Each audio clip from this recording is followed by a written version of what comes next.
Research shows that living in the midst of high conflict relationships can actually damage your health, shorten your lifespan, and it can even make your brain age faster. So, how can you fix a relationship when it's going wrong?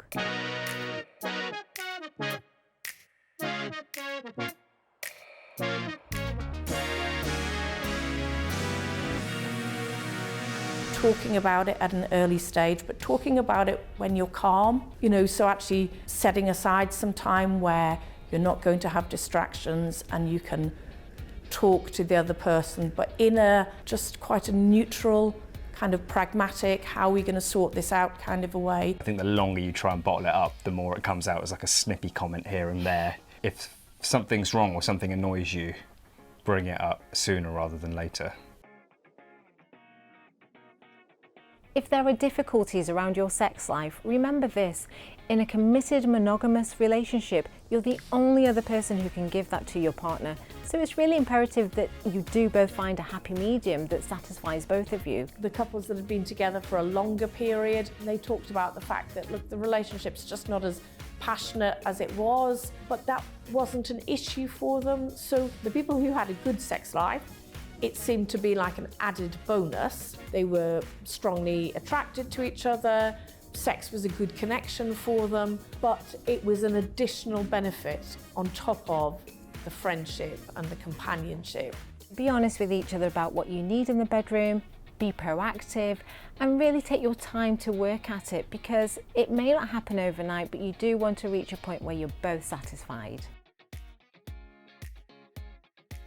Do we actually have a good friendship that's going to last the course? It's not just that I'm attracted to this person, but actually we have enough in common that, in 30, 40 years' time, if we've had kids and they've left home, we're still going to enjoy each other's company. I think we definitely have a foundation of friendship.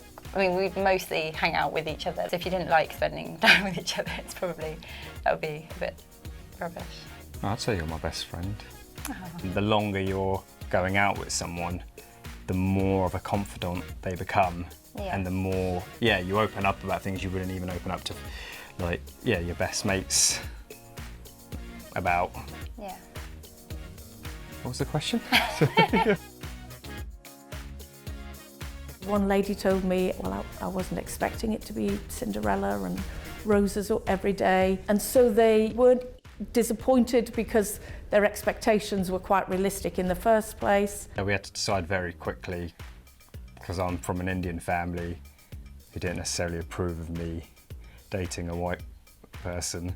It's all fine now. It did mean we had to kind of decide very early on how committed we were, because it was not easy. It's normal to have fights. That doesn't mean that it's the end of the relationship. So instead of the kind of either the Disney stories or the photoshopped lives of celebrities, actually real life isn't like that, and sometimes you've got to get your head down and you've got to work at it.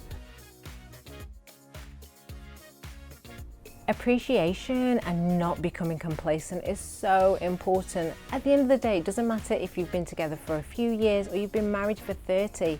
The fact that that person's choosing to be with you is massive. So always appreciate them and their presence in your life and all that they bring to it. And the more you appreciate them and show it, the more they'll do for you. Well, you're very intelligent, incredibly determined. You're just like hanging out with you. She's just a very kind, nice, generous person. You should write these things on post-it notes and just leave them around the house. Put them in the mirror for you in the morning. Yeah. Whilst positive relationships are really important for our health, negative relationships are really bad for our health. So it's so important to know when to draw the line and walk away. Now, it may be that one of you wants to work on the relationship and the other one doesn't. And if one of you is motivated but both of you are not, it's not going to work. On the other hand, if you're in a mentally or physically abusive relationship, for example, then you have to own your own worth and know that you deserve so much better than that. You have to be able to walk away to protect your own mental health and well-being, not just now, but in your future as well.